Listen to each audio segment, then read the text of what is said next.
Bilang tugon sa epekto ng lindol na may lakas na magnitude 7.4 sa Davao Oriental na nakakaapekto rin sa rehiyon ng Caraga, minabuti ng mga response agencies na magsagawa ng aerial inspection sa lalawigan ng Agusan del Sur.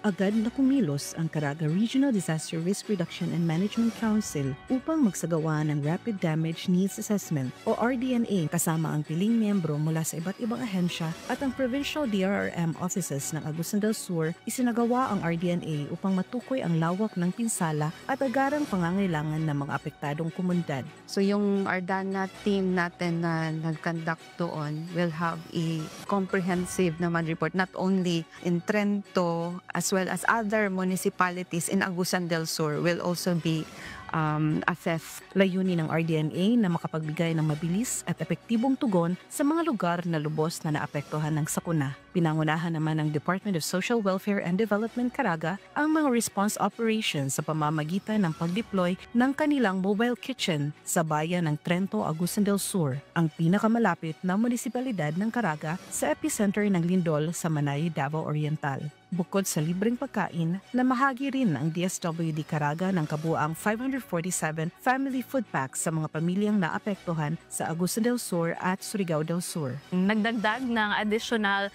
26 family food packs sa Santa Josefa at 85 family food packs sa Hinatuan with a total of 678 family food packs distributed to Agusan del Sur and Surigao del Sur. Bilang karagdagang tulong, nagpadala rin ang DSWD Caraga ng kabuang 3,000 ready-to-eat food para sa distribusyon sa ilang lugar sa Davao Region na lubos na naapektuhan ng lindol. Patuloy ang monitoring at koordinasyon ng mga ahensya upang matiyak ang kaligtasan at kaginhawaan ng mga mamamayan sa gitna ng krisis. Mula sa Butuan City, para sa Integrated State Media, Nina Jonalyn Gambe Diamante ng Philippine Information Agency, Caraga.